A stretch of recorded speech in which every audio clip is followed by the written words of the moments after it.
नमस्कार दोस्तों। जैसा कि मेरे चैनल का नाम ही है कि कैसे खुश रहें या कैसे हैप्पी रहें या हैप्पीनेस से ही जो अल्टीमेट गोल है आपका ज़िंदगी का हैप्पीनेस है, आप कैसे खुश रह पाते हैं। तो उसी को कड़ी को आगे बढ़ाते हुए मैंने जो अपना हैप्पीनेस ढूँढा है कि आप कैसे खुश रह सकते हैं, उस कड़ी में मुझे लगा कि सबसे ज़्यादा खुश रहने के लिए हम अगर नेचर के पास ही रहते हैं, क्योंकि हमें पता है कि जो मनुष्य है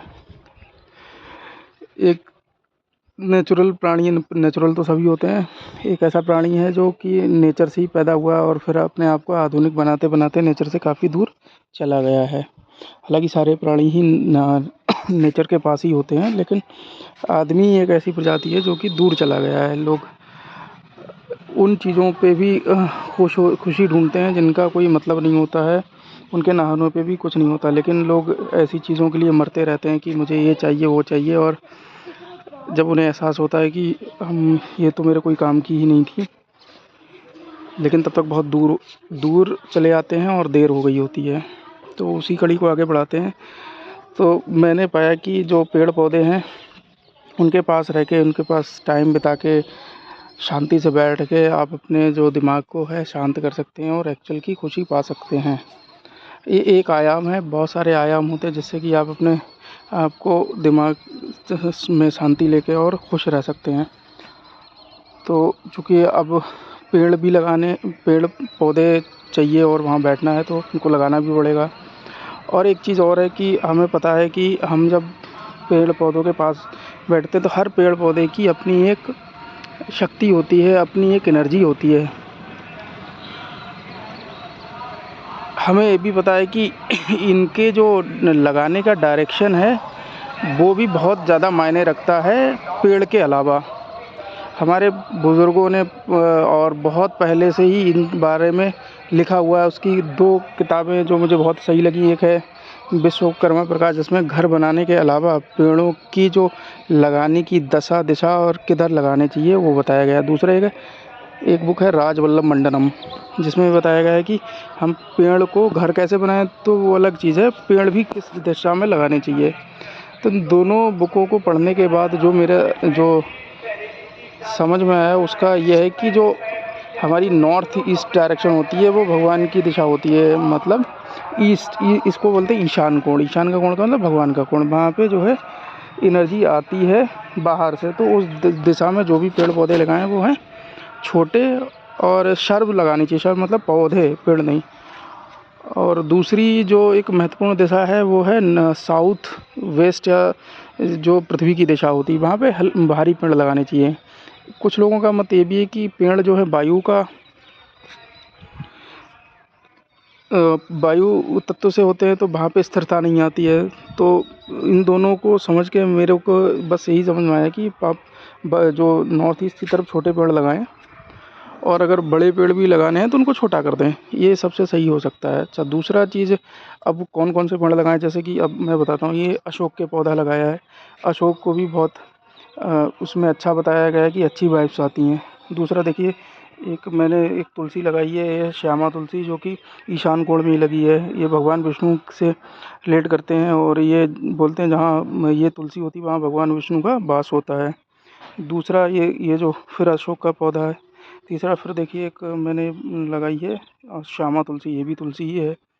और तीसरा पौधा जो है आंवला का, ये भगवान विष्णु से रिलेट करता है। बाकी के ये जो पौधे हैं ये जस्ट फूल वाले पौधे हैं। फिर एक तुलसी है। उसके अलावा फिर मैंने जो लगाया है वो है ये अशोक का पौधा। फिर फ्लावर्स हैं। फिर एक और पौधा है जो बहुत इम्पोर्टेंट है, ये है रुद्राक्ष पौधा।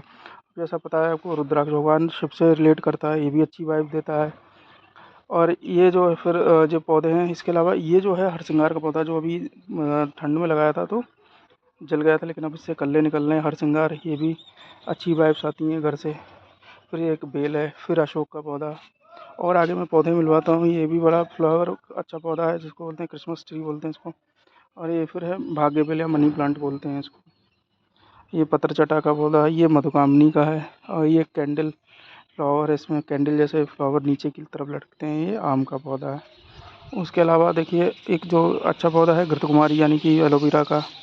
और ये जो पौधा है इसको बोलते हैं फाइकस, ये भी अच्छी वाइब्स आती हैं। और ये हेज है। अब जो एक इम्पॉर्टेंट पौधा है वो है, इस पौधे को बोलते हैं कड़ी पत्ता का पौधा। और ये है कचौड़ी का पौधा, इसमें कचौड़ी जैसी खुशबू आती है मसालों की। और एक पौधा और है, ये है इंसुलिन का पौधा। इंसुलिन ऐसे बोलते हैं कि अगर एक पत्ता डाल दें तो आपका इंसुलिन लेवल सही हो जाता है। और ये पौधा है लौंग का। लौंग भी जैसे आपको पता है इसमें अच्छी खुशबू आती है, एरोमेटिक पौधे हैं, तो जब घर में लगते हैं तो खुशबू अपने आप ही जब आएगी तो आपका जो दिमाग है वैसे ही शांत हो जाएगा। और ये है बन तुलसी, इसकी भी अच्छी खुशबू आती है। और एक ये पौधा है, इसको बोलते हैं आल स्पाइस पौधा। इसमें जब पौधे को तोड़ते हैं या इसको चाय में पी सकते हैं, इतनी अच्छी खुशबू आती है, बहुत ज़्यादा। और इसके अलावा जो साउथ ईस्ट डायरेक्शन जो कि अग्निकोण होता है, यहाँ पे देखिए मैंने मिर्च लगाई है।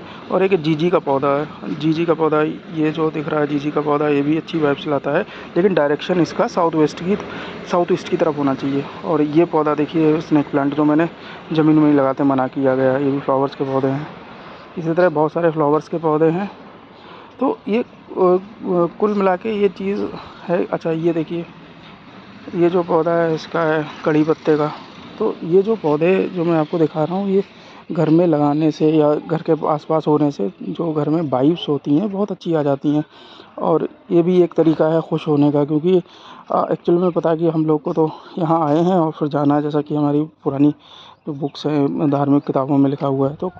तो यहाँ रह के हम क्या ही कर सकते हैं जिसकी वजह से हम खुश रहें। अपना जो अल्टीमेट गोल है, जो हमारे धर्म में बोलते हैं कि मोक्षा प्राप्ति की, तो ये भी एक सीढ़ी हो सकती है जिससे आप अच्छा आपको अच्छी वाइब्स आएंगी। आप बैठेंगे आराम से और शांत मन से विचार करेंगे तो आप खुश रह पाएंगे। और मेरे हिसाब से तो ये जो आजकल देखा गया कि लोग मोबाइल फ़ोन पे लगे रहते हैं या मोबाइल से मतलब डिजिटली इतने कनेक्टेड होते हैं कि अपनी आँखें ख़राब कर लेते हैं। आपका जो दिमाग है इसको भी बुरी तरह से हौच-पौच हो जाता है। तो ये सारी चीज़ें आपको डिटॉक्स करना है तो पेड़ों के पास आने में आपको बहुत ज़्यादा फ़ायदा है। आप थोड़ा टाइम निकालिए और जब आप पेड़ों के पास आ जाएंगे तो कितना ही खुश रहेंगे आपको पता नहीं है। ये कभी आप प्रयास कीजिए, आने के बाद आपको पता चलेगा आप कितना अच्छा महसूस कर रहे हैं। तो ये एक इस सीरीज़ का एक और विषय था कि हम कैसे खुश रह पाएँ। खुश रहने के लिए पेड़ों के पास